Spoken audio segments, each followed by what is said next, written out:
the previous class, we talked about the relationships between speed, flow, and density. Okay, and then we looked at how we can drive the equations between these parameters, speed and density, speed and flow, flow and flow and density, sorry. And then we came to the concepts of demand, volume, and capacity. So volume is when demand is the number of vehicles or drivers who want to go from the highway. Okay.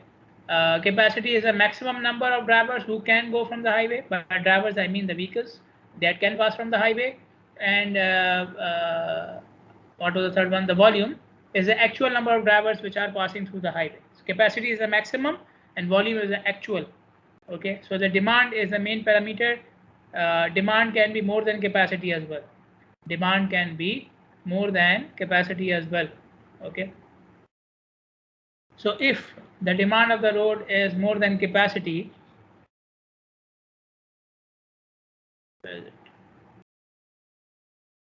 then we can do some calculations about delay, about the length of the queue, and so on and so forth. Now keep in mind, when demand is more than capacity, we call it the traffic jam condition, the congested condition. Okay, and now we are talking about the demand which is actually on the road, and that is more than the capacity. Because last time we also discussed, sometimes when the demand is more than the capacity, some drivers go for some other route, for some other destination, for some other time. So even after excluding those drivers, the demand which is currently on the road is more than the capacity. Then we need some extra calculations to calculate some parameters. For example, how much will be the delay, okay, and how much will be the length of the queue, and so on and so forth. So this is what we call normally as traffic jam, congestion, right? So how do we perform the calculations during these congested times? Now keep one thing in mind, the calculations for congestion are complex and complicated. We are looking at, what we will look at now will be a simplified version of it, because obviously you are just starting in this field. Okay, in the field of traffic engineering, this is your first time. So we are looking at the calculations which are very simplistic, very simplified, so that you can understand the topics. Okay, now on the slide here you can see a graph on the left hand side. Okay, so on this graph, x-axis is the time starting from 0. Now 0 means the start here of your observation. 0 means the start of your observation, and then everything is measured from 0 in minutes. On the y-axis you see vehicles per minute. Vehicles per minute. Vehicles per minute is the rate of flow. The rate at which vehicles are arriving to the road segment. Okay. So now on this graph you see two lines. One of them is horizontal, the other one is changing. The horizontal line is the capacity of the road. Okay, maximum number of vehicles that the road can allow to pass. And obviously this depends upon the design of the road, so it's a constant.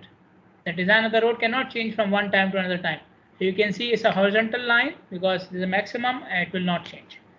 The other line, which is black in color, you can see it's changing because it's the number of it's the flow rate for vehicles arriving to the road segment. Okay, and that can change from one time to another time. Okay, so or you can see the demand, the demand of the vehicles which are arriving to the intersection. So when the observation starts, the arrival rate of the vehicles to the intersection is 0. Oh, sorry, it's 50. So 50 vehicles per minute are arriving to the road segment, and the capacity of the road is 75. So these 50 vehicles will not have any problems in passing from the road. So from 0 to 30 minutes, 50 vehicles per minute come and they just leave the road segment as they are coming, without any stoppage, without any queue, without any delay. Okay, then from 30 minutes you can see the arrival rate has jumped to 120 vehicles per minute, from 50 to 120. Now the problem here is that 120 is more than the capacity of the road. 120 is more than the capacity of the road. Okay, so the vehicles which can leave from the road segment are only 75 vehicles per minute, because that is the maximum allowable rate of flow. Okay, the maximum flow at which the vehicles can leave the route segment, which is 75 vehicles per minute. Okay, so you can see this particular rate is continued from 30 minutes. This is time 30 minutes up to time 90 minutes. Okay, when I say 30 and 90, I'm measuring from the 0. Okay, so 30 to 90, that means 60 minutes, right? 60 minutes for which the arrival flow was more than the capacity of the road. Okay, so in these 60 minutes, vehicles which are leaving the road segment are 75 per minute. So how many vehicles will leave in these 60 minutes? 75 into 60. 4,500 vehicles can leave the road segment in these 60 minutes. Okay. Then at time 90 from 0, the arrival rate has decreased from 120 to 65 now. Now in these 60 minutes, when the arrival flow was more than the capacity, how many vehicles arrived through the road segment? How many vehicles arrived to the road segment? 120 per minute were arriving for 60 minutes. So 120 into 60 will give you number of vehicles arrived to the road segment, which is 7,200. So how many vehicles passed from the segment? 4,500. How many vehicles arrived? 7,200. So the difference, their difference will give you the number of vehicles which are stuck in the queue. The difference of number of vehicles arrived and number of vehicles passed will give you how many vehicles are in the queue. Okay, so whoever when the arrival flow goes more than the capacity, then the number of vehicles passing from the road will be just the capacity, and the remaining vehicles will start building a queue. Okay, and again I'm talking about the word queue, not the letter Q, the SUF. Okay, the queue of vehicles. So at the end of 90 minutes from 0, we have how many vehicles in the queue? 2,700. 7,200 arrived, 4,500 left. Okay, so you have these many vehicles in the queue. So one way of calculating number of vehicles in the queue is calculate how many arrived and calculate how many departed, take the difference and you will get it. Or how many vehicles departed per minute? 75. How many vehicles arrived per minute? 120. Take the difference of this rate. So 120 minus 75, that means 45 vehicles per minute were coming to the queue. 75 were leaving out of 120 and the remaining 45 are adding to the queue. So every minute 45 vehicles were adding to the queue. So 45 into 60. Again, why 60? Because this arrival rate continued for 60 minutes. From 30 to 90, 60 minutes. So 45 vehicles per minute into 60 will give you number of vehicles in the queue, 2,700. So these are two methods by which you can calculate the number of vehicles in the queue. Now what is happening at time 90? Time 90 minutes. What is happening? The arrival rate falls below the capacity to 65 vehicles per minute. Now in this particular, from this point onwards, the arrival is less than capacity. So 65 vehicles arriving to the road segment and 65 leaving doesn't have any problem. But at time 90 minutes from 0, at time 90 from 0, there's already a queue which has 2,700 vehicles in it. Okay, so when the arrival rate falls below capacity, when the arrival flow falls below capacity, now you have the time to release the vehicles from the queue as well. Okay, when the arrival flow is more than the capacity, there is no chance you can release the queue will keep on increasing.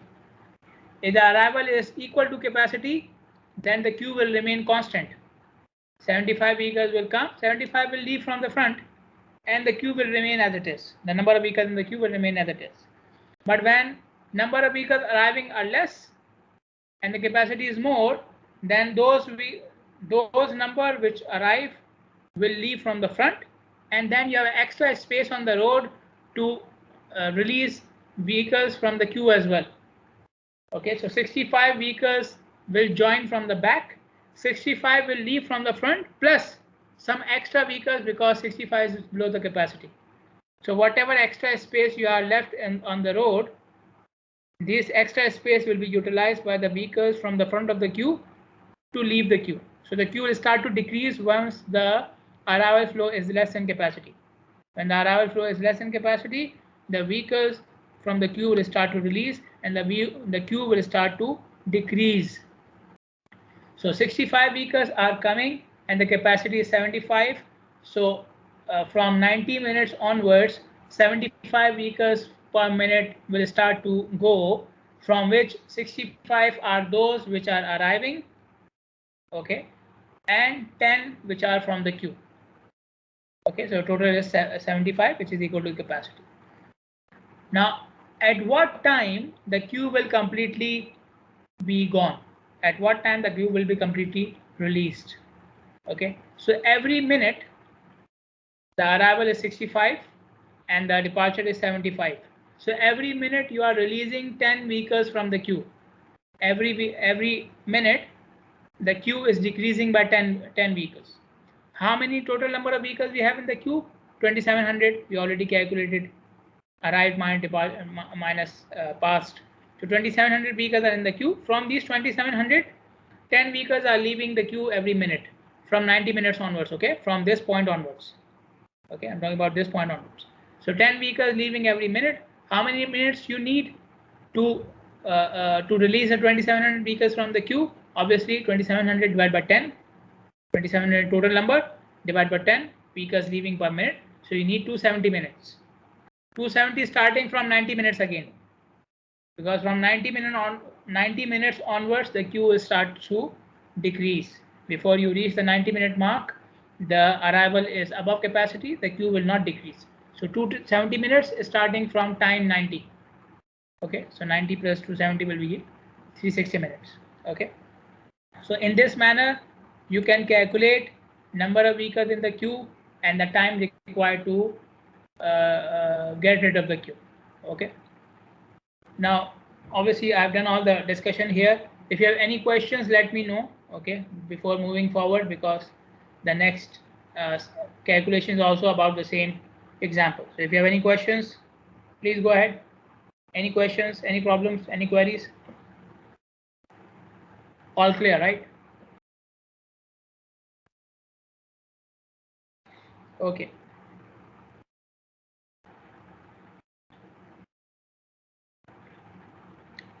Now in this slide you see another graph, time on the x-axis, and then we have cumulative number of vehicles on the y-axis. Okay, this is again for the same case, for the same road segment, this graph is plotted. Okay, so in the previous graph we were plotting flow per minute. Here we are plotting total number of vehicles. Okay, and again you see two lines, one for vehicles arrived and one for vehicles departed. Okay, how did we plot it? We have to do some small calculations. Okay, so what I will do is I'll go to the notebook. Have your calculators at hand? We just need to do some multiplications and additions, but if you do it yourself, it will help you to understand.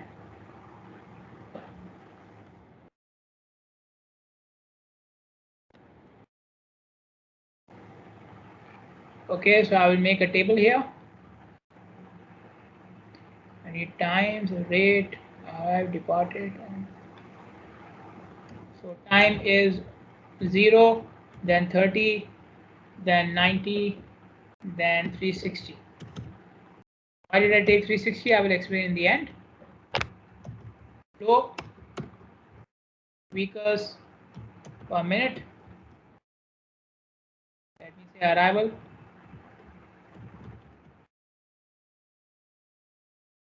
Then we have vehicles arrived, vehicles departed. Okay, the arrival flow we already know. From 0, we have starting from 0, the arrival rate is 50 per minute. At 30, it goes from 50 to 120.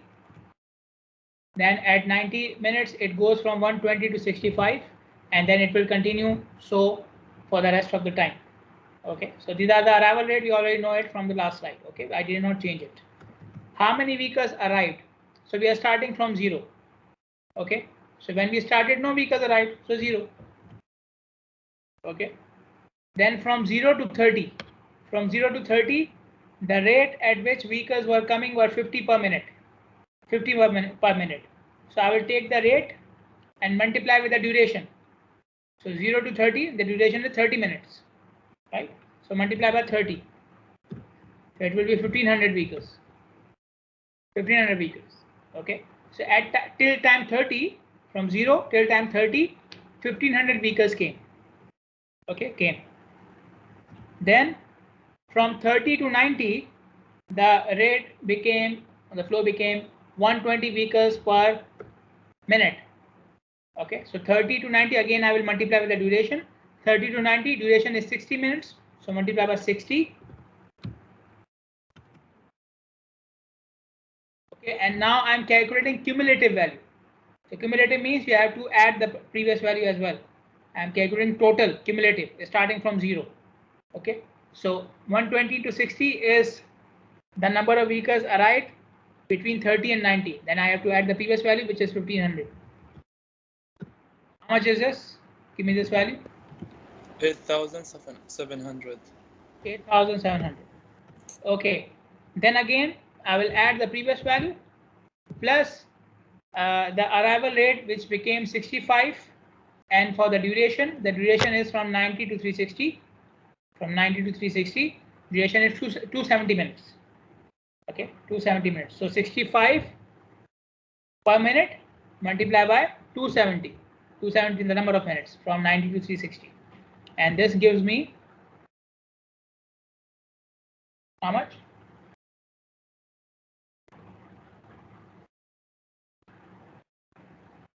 26,200.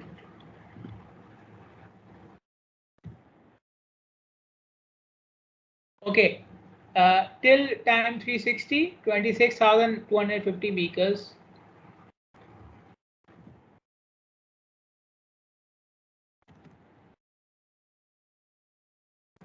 arrived. Okay, till time 360, 26,250 vehicles arrived. Now, how many vehicles departed? How many vehicles departed from the road? At 0 again, 0 vehicles departed. Okay, we haven't started counting yet. Then from 0 to 30, vehicles were departing at a rate of 50 vehicles, because 50 is less than the capacity. So 50 into again 30 minutes, 1500 vehicles departed. Okay, arrival flow was less than the capacity of the road, so 50 vehicles per minute were coming and they were also leaving. So 1500 vehicles departed in 30 minutes. So the first 30 minutes, 1500 vehicles. Then from 30 to 90, from 30 to 90, vehicles were departing at what rate? From 30 to 90, vehicles were departing at what rate? What was the rate at which vehicles were leaving between time 30 to time 90? The arrival rate was 120. So what was the departure rate?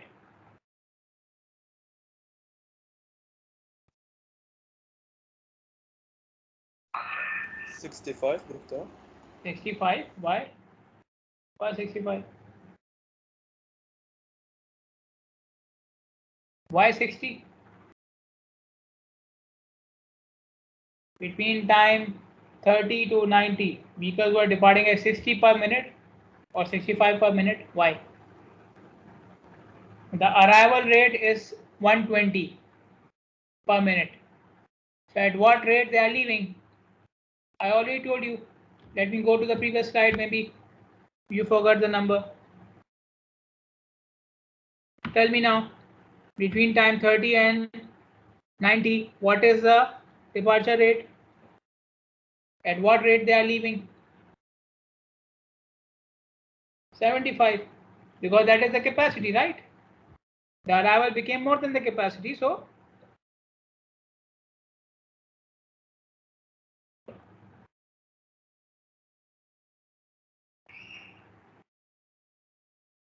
Okay, so the vehicles were leaving at 75, which is the capacity. So 75 into 60 minutes, okay, plus the previous value 1500. How much is this?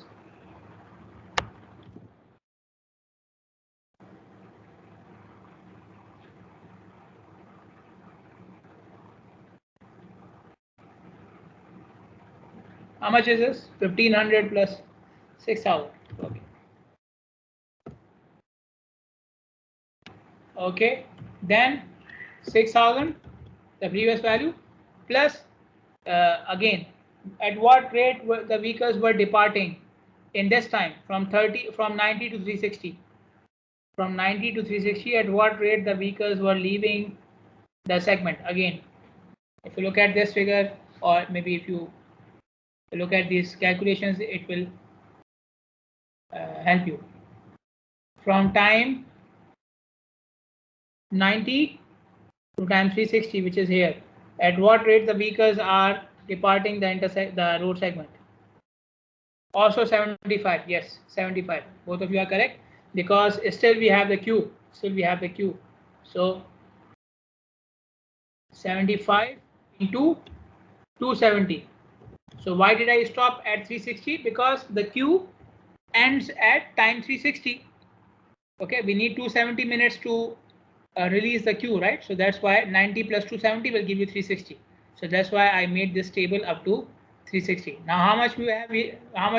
We have this value? How much is this value? 6000 plus 26,250. Okay, now you can see here the arrival is equal to departure at 2 points. Here arrival equal to departure, and here arrival equal to departure again. At this point there was no queue because it did not start yet, and at this point there was no queue because it ended. All vehicles in the queue left. Okay, so whenever there is no queue, arrival becomes equal to departure. Number of vehicles arrived becomes equals to departure whenever there is no queue. Okay, and again you can see if you want to find out the number of vehicles in the queue, you take the difference. So 6,000 vehicles departed, 8,700 came, the difference 2,700, the number of vehicles in the queue. Okay, so whenever you want to find out the vehicles in the queue, you take the difference of arrival and departure, it will give you the number of vehicles in the queue. Okay, so this is another method of finding out number of vehicles in the queue. Okay, moving on. Now let us see. So this is how they plotted these two lines here in the graph. Okay, this line which is going above the other one is vehicles arrived, because vehicle arrived or demand can be more than the capacity of the road as well. Okay, so the line going above is the demand or the vehicles arrived, and the one which is below is for departure. So on the x-axis you have the time, the first column which I made. On the y-axis are cumulative vehicles, and these two lines, this one belongs to vehicles departed, and the other one, the top one, belongs to vehicles arrived. Okay, you can see when the queue did not start yet, the two lines are meeting each other, and at time 360 when the queue ended, the two lines meet again. Okay, now if I want to calculate the delay, total delay caused to the vehicles, if I want to calculate the total delay caused to the vehicles, I will take the area between these two lines. The area between these two lines will give you the total delay caused to the drivers or the vehicles. Now how do I calculate the area? I will calculate the area in this case as in two parts. Okay, why? Because you can see from time 30 to time 90, the slope of the arrival line is one value, and from 90 to 360, it's another value. Okay, so this is why. Okay, if I have more changes in the arrival flow, then I can make more parts for calculation of the area. But for the sake of this case, I will just calculate the area in two parts. Okay, so it depends upon how many variations you have. Okay, in the arrival line, how many variations you have in the arrival line. Here we only have two slopes. So in this area, it was 120 per minute. In this area, it was 65 per minute. Okay, so simple. Now the area between these two lines, if you look at this part, it's like a right angle triangle. It's like a right angle triangle. Okay, so the area of the triangle is half base into height. The base is the time starting from 30 till 90. So 90 minus 30 base, and height is the difference of vehicles arrived and vehicle departed. Okay, so the difference of vehicles arrived and departed is 2700 number of vehicles in the queue. Okay, so you calculate, so your half base into height gives you the area for this part. Then for the other part, again, the height is the same, number of vehicles in the queue, difference of vehicles arrived and departed. This is 2700 and half for the formula. And then the base is now starting from 90 till 360. So 360 minus 90. Okay, so the base is 270 minutes. So you add these two areas, you get the total delay for all the drivers. Okay, so this is 445,500 vehicle minutes. Now you would say that the queue is only for, we did the calculation for only 4 hours. 360 minutes is 4 hours, right? 360 minutes is 4 hours. So why are we getting a delay in thousands of minutes? This is the total delay caused to all the drivers, all the vehicles. Okay, so in 4 hours, 4 vehicles did not come. In 4 hours, you have thousands of vehicles. So if you take the delay for each vehicle and then you add all of them together, obviously you will get thousands of minutes. Okay, even if one vehicle is delayed by 1 minute and you have 1000 vehicles, so you will have the total delay of 1000 minutes. Okay, so when we calculate the total delay here, this is the sum of delay caused to all the vehicles who came during this time. Sum of delay caused to all the vehicles. So each vehicle may have been only delayed by few minutes, but you add the time of each and every vehicle for the same time period, you will get a very large number which you are getting here. Okay, so 445,500 minutes, or you can also calculate in terms of vehicle hours. Okay, so these are vehicle minutes or minutes. You divide by 60, you will get in hours. So the delay caused to all the vehicles is 7,425 hours. Okay, so again, each vehicle might be facing a delay of fraction of an hour, but when you add it for thousands of vehicles, you end up having a total delay of 7,425 vehicle hours. Okay, so this is a total delay. Now I want to calculate how many vehicles are facing this delay, how many vehicles had to face the queue, and how many vehicles, how much is the delay per vehicle. Okay, so now I want to calculate two more things: the delay faced by each vehicle and how many vehicles had to face the queue or the delay. Now the queue starts at time 30 and the queue ends at time 360. So whoever came from time 30 to 360 will see a queue in front of him.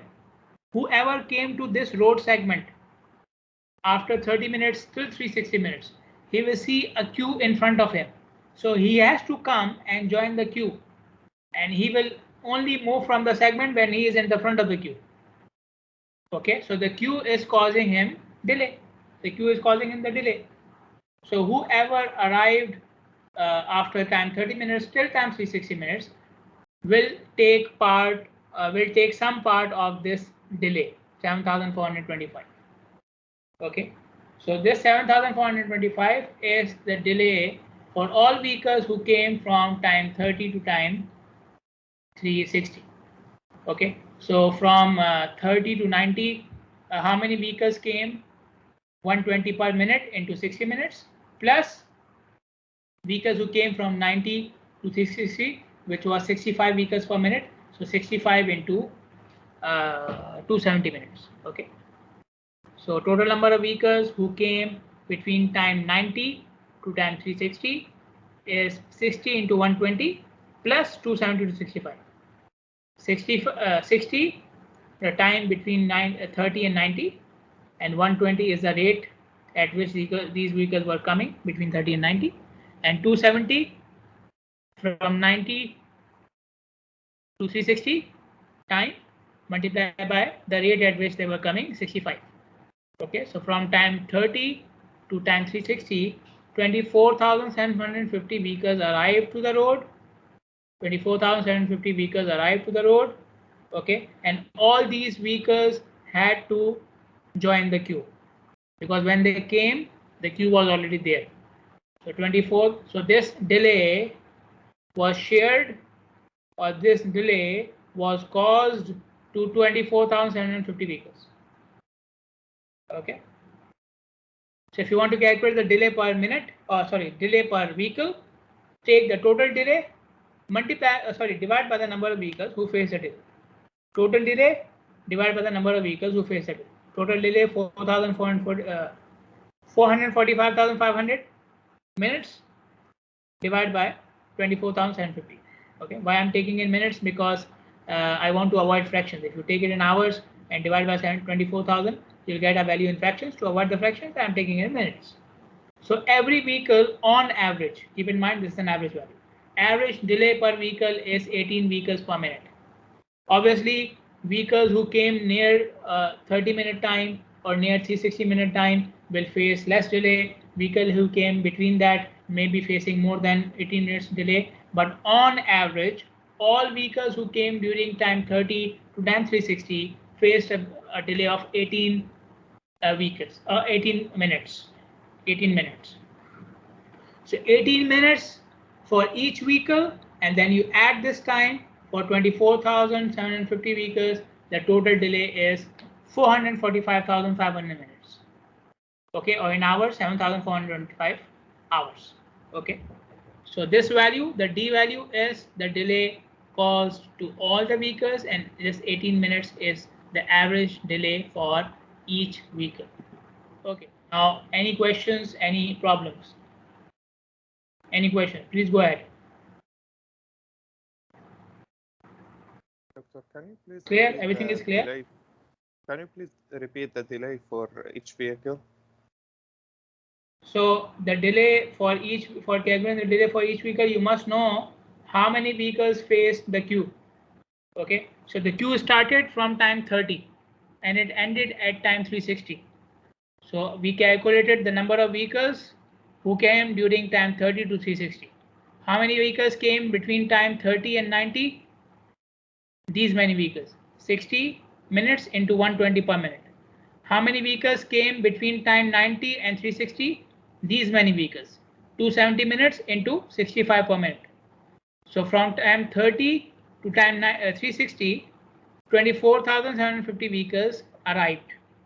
And all these vehicles had to join the queue because the queue was already there. So total delay was this much, or in minutes it was this much. Okay, and this was divided by the number of vehicles who had to join the queue, who had to face the queue, because the queue was causing the delay, right? So 445,500 total delay divided by total number of vehicles who face the delay. So you have 18 minutes per vehicle. Is it clear now? Yeah, okay. Thank you.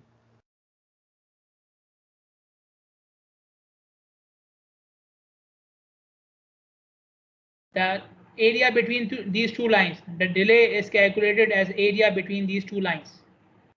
Okay, so the area up to this part is this much, half base into height, and the area for this part is this much, again half base into height. The base is now the time and the height is difference of vehicles arrived and depart. So you add these two values, you will get total delay. Okay. Any other question?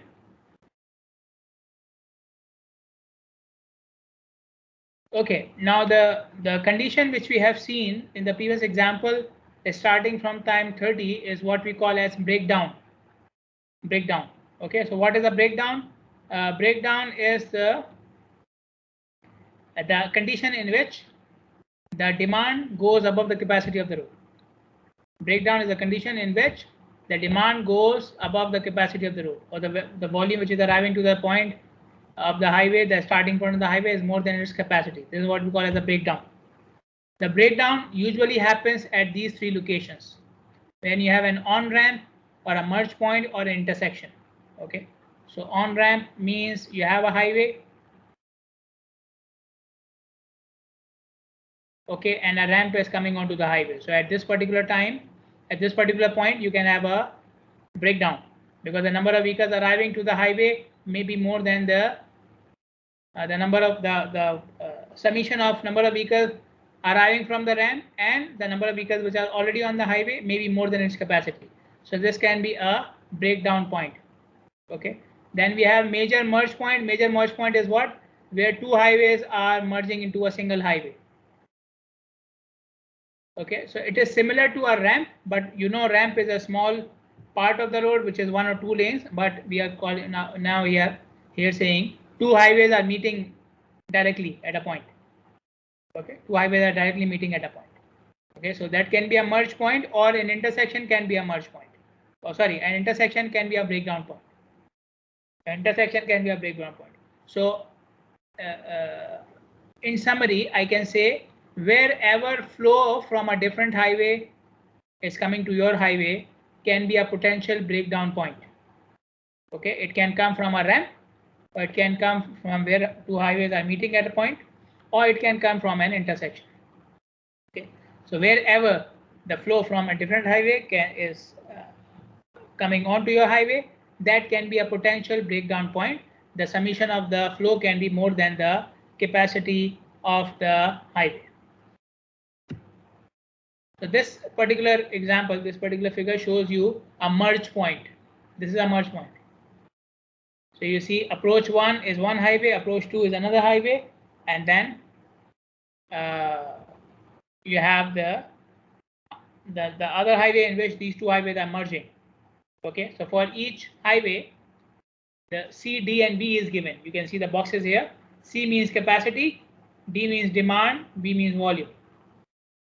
Okay, so from approach 1, 3,800 vehicles want to come, and this is less than the capacity of the road. So 3,800 vehicles can actually move forward from the road. Okay, for approach 2, the demand is 3,600, the capacity is 4,000. So again, no problem. 3,600 vehicles can actually move forward from approach 2 as well. So the volume is 3,600. Okay, this is what we have already seen in the previous example as well, right? So when demand is less than capacity, the volume can be equal to the demand. Okay, the vehicles which are passing from the road can be equal to the demand. Then you see in the box which is given for the merged highway, this one, the final one, the capacity is 6,000. Okay, how much demand do we have for this road? 3,800 from approach 1, 3,600 from approach 2. So total is 7,400. Obviously, the demand of this highway is coming from these two approaches.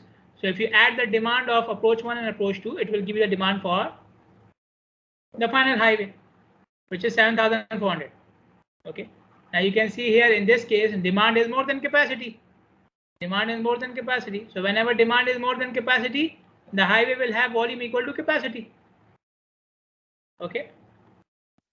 Because more than capacity cannot happen.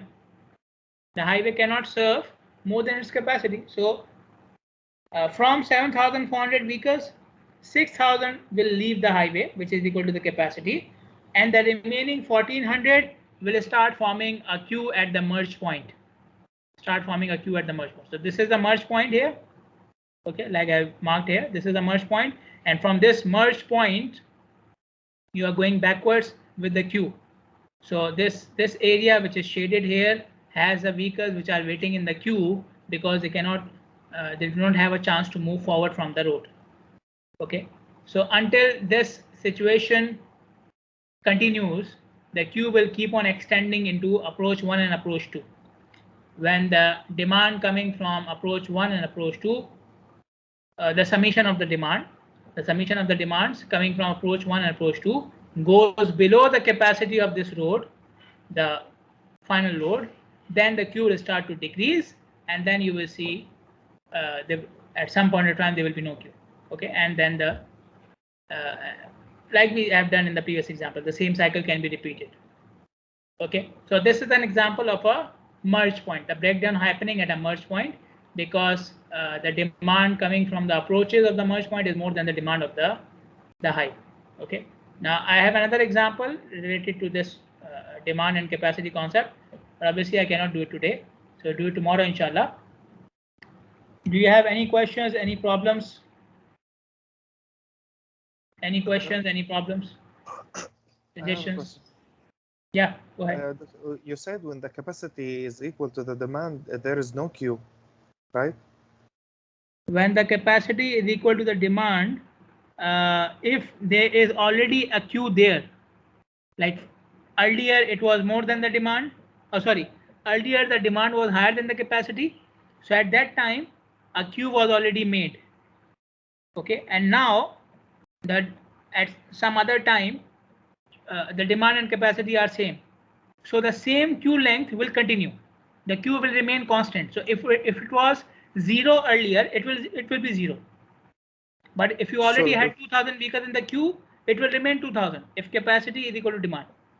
Whatever the queue you had before, it will remain. So we do not consider the disturbing in that segment, any disturbing of the flow? No, if the queue is already there, I'm saying the queue will not increase. Okay, but if the queue is there, obviously it is disturbing the segment. Okay. Okay, but if you had a 0 queue and the demand becomes equal to capacity, then obviously 0 queue will remain and there is no disturbance. Okay, but if you already had a queue of 2000 vehicles and it is continuing for 4 hours, it will keep on causing disturbance, but it will not increase. This is what we are saying. It will not increase if demand is equal to capacity. Okay, but it will not decrease either. Clear? Okay, I was in fact asking about maybe some press more hard on the brakes, slow down more, or maybe change the lane, so they will cause more delay. So will that cause increase in the queue? We are talking about the overall number. If you go from one lane to the other lane, what you are doing? You will get a chance to pass from the road when you are in the front of the queue. So we are talking about total numbers for the time being. It's not per lane. So for example, one lane may be passing 3 vehicles, the other lane is slower. That's another case. But total number is as per the capacity of the road. Okay, thank you. Any other question? Any other query, suggestion, anything you want to say from anyone? Please go ahead. Okay. Yes, you are welcome. All of you are welcome. Thank you for listening. Thank you for participating. See you tomorrow, inshallah. Have a nice day. All of you are welcome. Assalamu alaikum.